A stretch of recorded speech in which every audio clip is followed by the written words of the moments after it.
the facts show that we have seen progress. But we haven't gotten to where we all want to get to. That's also a fact, especially on the dollar. And we ought to do more to help bring on that, on what you just said about the exchange rates, especially the dollar. Yeah. I want to pick your mind on something. Yeah. In 2014, if I'm right, Dr.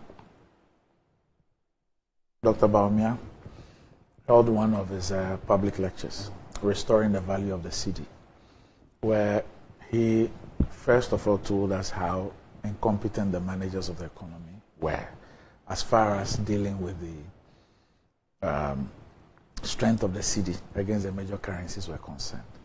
Then he followed up with prescriptions on what he believed were what should be done, what any sensible government must do to restore the value of the cedi. Then he followed up by tweeting on his socials, directing us to where to download the document, Restoring the Value of the Cedi. How come that for close to 8 years, all the prescriptions he had in 2014 that he spoke about, that he directed us to go and download and read, has not worked or been implemented? Well, I think if you say has not worked, yes, we have to situate it properly. Okay. We need to look at the data pre-COVID and then post-COVID. I know people always say you bring up COVID, but it's a fact. What does the data say pre-COVID? Yes, the rate of depreciation pre-COVID and then the rate of depreciation post-COVID. And then post-COVID, what has happened? I hope you appreciate that it was pre-COVID that the government set up a 40-member committee. I remember that. To investigate the issues relating to the dollar. Yeah, I remember that Franklin Kujo and co were on the committee. Yeah, but my point is that pre-COVID, I'm not saying we didn't have any degree of depreciation, because as an open economy, you are always going to suffer with depreciation. It's the rate of depreciation that you have to work on to make sure that you don't depreciate at astronomical rates. This government did that. Is that a fact or not? I think we need to check that. And the fact shows that, indeed, the rate of depreciation was slower compared to what we came to meet. Then post-COVID, certain activities happened that impeded our ability to support the currency the way we typically, or the suggestions that His Excellency provided. So, for example, and I've said this so many times, right? If you have a demand of $200 million for petrol imports, petroleum products, and that demand shoots up to $400 million per same time frame, every month, 200 to 400 million. That 100% increment in demand for Forex is a strain. For example, if the Federal Reserves of the United States at the same time increases Fed rates about 3 or 4 times, calling for repatriation, not directly, of course, indirectly, investors will look for where they will make the most interest on their investment. Investors repatriate to go and invest in advanced economies. When you look at all these things and so many other factors, prices of goods and services that people are importing into the country shoots up. And so many other factors. Obviously, your demand outstrips your supply. It will affect your economy. But the question is, where are you immediately getting the dollars to augment your FX? I mean, your forex reserves. Then you were shut out of the international market. So we were compounded on so many challenges that came at the same time. These are facts. Are you suggesting that the increase in demand of fuel products by 100% was as a result of COVID? No, the Russian-Ukraine war. Yeah, the Russian-Ukraine war. That is what led to the increase in from 200 million to 400 million. Yes, because because petrol prices, go and check that time frame. Petrol prices increased. Crude prices on the world market increased. Go and check. Go and check the values at that time. If my memory serves me, I think it went to almost $133 or so per barrel. That's a fact. That was for a brief period.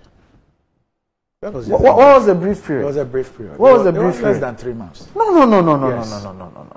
We can check the data. In any case, Kofi, as we speak today, are we blaming Russia, Ukraine for where fuel prices are today? No, I'm saying that. Or the performance of the currency today? No, I'm saying that. You had challenges that came all at the same time. That limited your ability to resolve your currency issues. You came out of it. There were signs. Of course, last year, the dollar came to almost 10 or so, if I recall. Of the a dollar to a cedi came to about 10. Then what happened? Then this year, we saw the sudden increment again. I think around February or so, we started seeing the depreciation. Why? Again. People have attributed it to so many reasons. People have attributed it to high demand of dollar, speculation, etc. What is government attributing it to it? And what has government done about it? Oh, but the government has done so. You know why I'm asking you these questions? Because what you're saying, if it sounds like I'm listening to, I'm hosting Good Morning Ghana 20 years ago, 15 years ago, 18 years ago, 10 years ago. It's the same reasons that are given for why the currency is behaving the way it's behaving. It looks like we're having the same discussion. Nothing has changed. Well, generally, I can attest to that, because the fundamental things that we have to really do, we haven't been able to do it the way we want to do it. That's the fact. We haven't been able to shift away from being 80% demand dependent on the foreign market to, let's say, 40% or 30%. We haven't been able to do it. So unless and until we are able to make those drastic changes, yes, these things will continue to appear. But you understand that your government has, over the period, continued to point to a trade surplus instead of a trade deficit. Okay. Which presupposes that... for a particular year. So I'm saying, yes, I'm saying that. Even recently. Yeah, just about last year. Yes, even recently. Which presupposes, on the face of it, I have always said interrogate the figures. On the face of it, your export exceeds your import. So even that, you have to disaggregate the issue and look at what is driving that surplus. Thank you. Mainly driven by commodities like gold, etc. Then there are laws on repatriation and then clawbacks. So for example, if you ship gold abroad, you have certain days to bring the money, about 80% of that money back. So when your surplus is driven by commodities, it's not the same as your surplus driven by industrialization. You get what I'm saying? But so, those sectors are industrial. So I'm talking about, it's still industrialization. I guess the issue is more about ownership. Yeah, manufacturing and ownership of the gold. Yeah, I'm saying ownership because it is when you have a higher stake that you can then bring back. Yeah, I get you. But as it stands, the large scales, they have that policy. Small scale, individuals own it mostly, and they do with it what they want to do with it.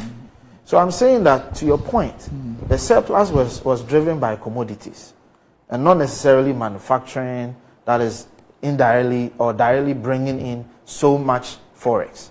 You know, so my point is, we need to look at what the government came to meet, what the government has been able to do, the challenges that confronted us, and have we been able to do anything about the overall challenges? Yes. And I'm also admitting that when it comes to the dollar, we are yet to solve it the way we have to be able to solve it. But we are working on it. We are putting in place structures to make sure we can bring the dollar down. No two ways about it.